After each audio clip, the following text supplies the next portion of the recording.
Hi friends, स्वप्न खुशबू चॅनलमध्ये तुम्हा सर्वांचे स्वागत आहे.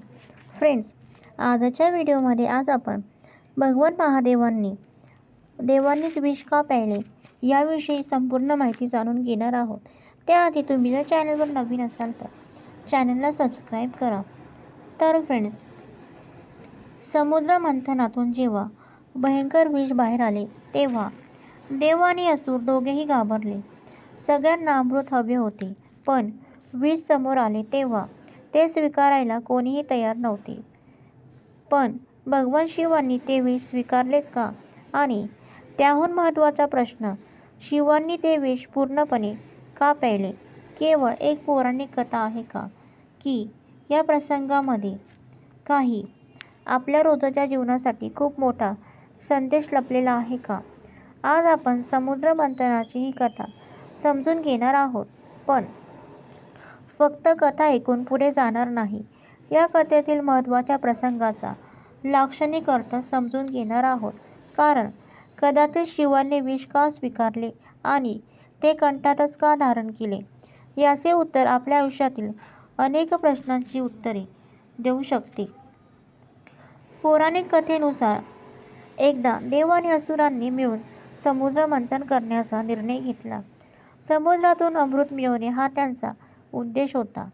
यासाठी मंदार पर्वताचा मंथनदंड म्हणून उपयोग करण्यात आला आणि वासुकी नागाला दोरीप्रमाणे वापरण्यात आले.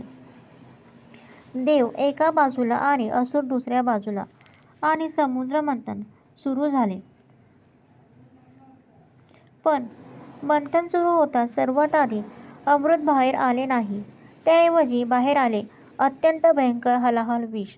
हे विष इतके घातक होते की त्याच्या प्रभावाने संपूर्ण सृष्टी धोक्यात आली. देव घाबरले, असुर घाबरले. ज्यांना अमृत हवे होते ते विष स्वीकारायला मात्र कोणीही तयार नव्हते.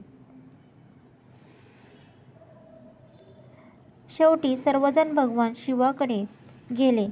त्यांनी विनंती केली, महादेव, हे विष संपूर्ण सृष्टीचा नाश करू शकते. आपणच यापासून जगाचे रक्षण करा.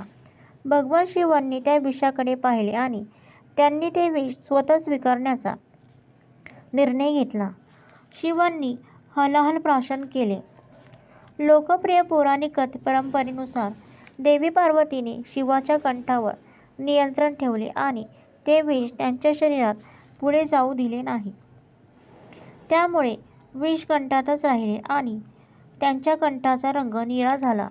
तेव्हापासून भगवान शिवांना म्हटले जाते नीलकंठ.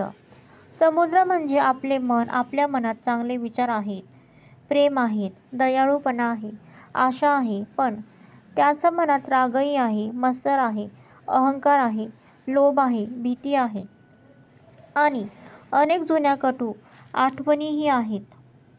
जेव्हा आपण स्वतःकडे प्रामाणिकपणे पाहायला सुरुवात करतो तेव्हा आपल्या मनातही एक प्रकारचे मंथन सुरू होते. आणि या मंथनातून फक्त चांगल्या गोष्टी समोर येत नाहीत, आपले आत दडलेले दोषही समोर येतात. म्हणून या कथेचा लाक्षणिक अर्थ असा घेता येतो, समुद्र मंथन म्हणजे स्वतःच्या मनाचे मंथन. स्वतःला जाणून घेण्याचा प्रयत्न केला की आपल्या आतले अमृतही समोर येते आणि विषही समोर येते. मग हलाहल विष म्हणजे काय? लाक्षणिक अर्थाने ही विष म्हणजे काय? राग, द्वेष, मत्सर, अहंकार, कटू अनुभव आणि नकारात्मक विचार. आपल्या आयुष्यातही अशी विषारी परिस्थिती निर्माण होते. कोणी आपला अपमान करतो, कोणी विश्वासघात करतो, कोणी आपल्या कष्टांची किंमत करत नाही. कधी जवळची व्यक्ती चुकीचे बोलते, कधी आपल्यावर अन्याय होतो. या घटनांमुळे आपल्या मनात दुःख आणि राग निर्माण होतो. हे स्वाभाविक आहे. पण त्यानंतर एक महत्त्वाचा प्रश्न निर्माण होतो, आपल्या या विषाचे काय करतो? इथेच भगवान शिवाचा खरा संदेश समोर येतो. कथेनुसार भगवान शिवांनी विष स्वीकारले आणि ते त्यांच्या कंठात राहिले. या प्रसंगाचा लाक्षणिक अर्थ असा घेता येतो की वाईट गोष्टी आपल्या आयुष्यात येणारच नाहीत असे नाही, पण त्या आपल्या संपूर्ण व्यक्तिमत्त्वात पसरू द्यायच्या नाहीत. राग आला पण तो कायमचा मनात ठेवायचा नाही. कोणी अपमान केला पण त्या अपमानामुळे संपूर्ण आयुष्य कडू करायचे नाही. कोणी चुकीचे वागले पण त्याच्या चुकीमुळे आपणही चुकीचे वागायचे नाही. म्हणजेच विष आले तरी ते आपल्याला विषारी बनवू नये. हा या कथेचा अत्यंत सुंदर जीवन संदेश आहे. विष ना बाहेर पसरवायचे ना आत साठवायचे. आणि शिवाने विष कंठात धारण केले या प्रसंगातून आणखी एक सुंदर लाक्षणिक अर्थ घेता येतो. विष कंठातून खाली जाऊ दिले नाही आणि ते विष जगभर पसरवलेही नाही. आपल्या जीवनातही याचा एक सुंदर अर्थ लागू शकतो. समजा कोणीतरी तुमचा अपमान केला, कोणीतरी तुमच्याबद्दल चुकीचे बोललेत किंवा तुमच्यासोबत एखादी कटू घटना घडली. आता दोन गोष्टी होऊ शकतात.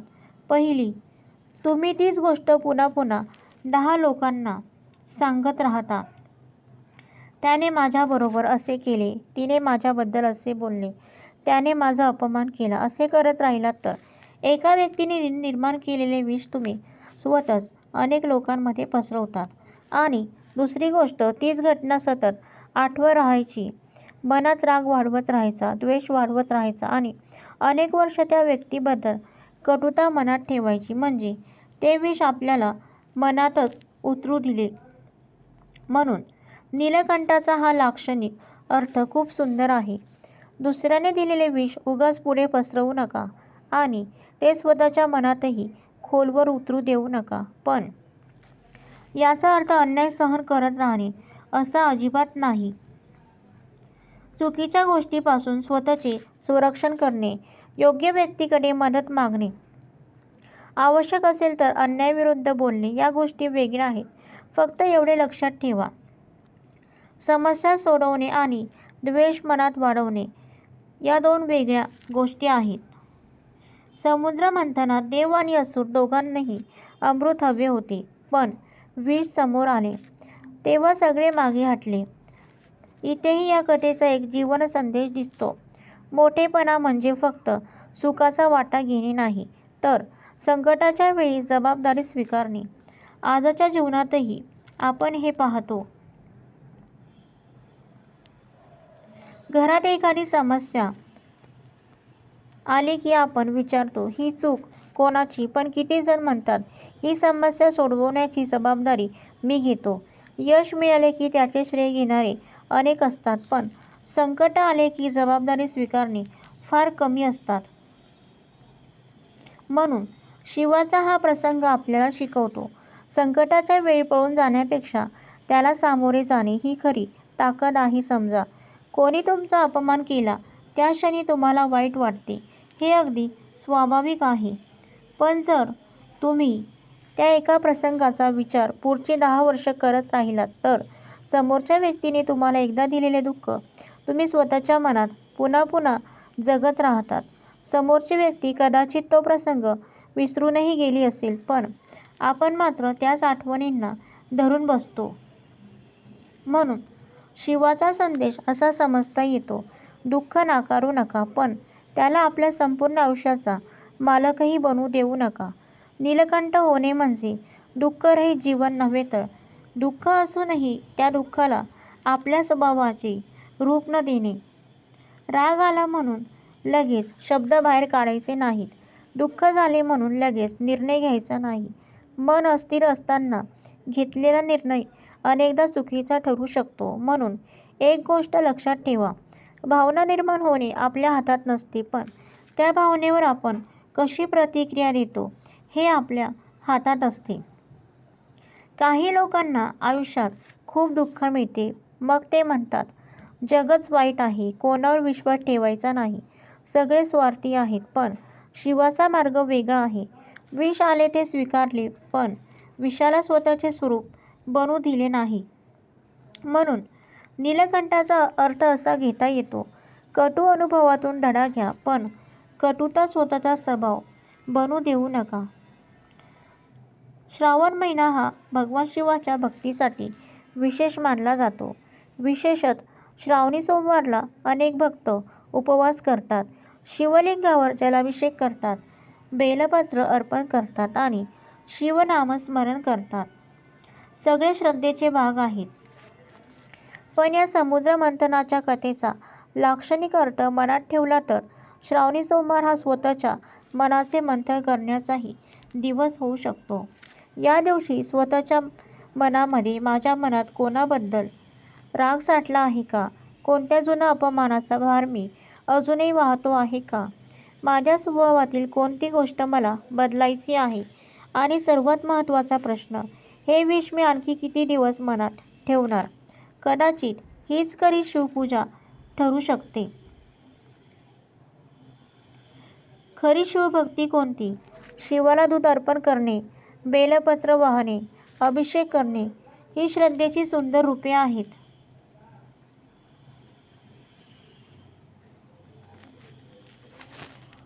ही श्रद्धा समजून घेणे, पण यासोबत आपल्या स्वभावातही बदल घडवण्याचा प्रयत्न करणे. कोणी आपला अपमान केला असेल तर प्रत्येक वेळी वाद घालण्यापेक्षा आपल्या कृतीतून स्वतःची किंमत दाखवता येते. एखादा कटू अनुभवातून धडा घेता येतो, पण तो अनुभव आयुष्यभर मनात राहू न देता समुद्र मंथनातून अमृत मिळवण्यापूर्वी विष बाहेर आले याचाही जीवनाशी एक सुंदर संबंध जोडता येतो. एखादे मोठे काम सुरू केले तर अडचणी येऊ शकतात. नाते जपण्याचा प्रयत्न केला तर गैरसमज होऊ शकतात. स्वतःमध्ये बदल करण्याचा प्रयत्न केला तर जुन्या सवयी अडथळा बनू शकतात. म्हणून अडचण आली म्हणून आपण चुकीचा अर्थ न घेता, कधीकधी अमृतापूर्वी विष बाहेर पडते, पण त्या विषामुळे शेवटचा संदेश. पुढच्या श्रावणी सोमवारी जेव्हा तुम्ही भगवान शिवासमोर उभे राहाल तेव्हा फक्त एवढीच प्रार्थना करा, माझ्या आयुष्यात सगळे चांगले घडू दे. त्याऐवजी मनात असा संकल्प करा, महादेव, माझ्या आयुष्यात कितीही कटू प्रसंग आले तरी त्यांना सामोरे जाण्याची शक्ती मला दे. राग आला तरी संयम राहू दे. कोणी माझ्याबद्दल वाईट बोलले तरी ते विष मी उगाच दुसऱ्यामध्ये पसरवू नये आणि तेच विष माझ्या मनातही खोलवर उतरू नये.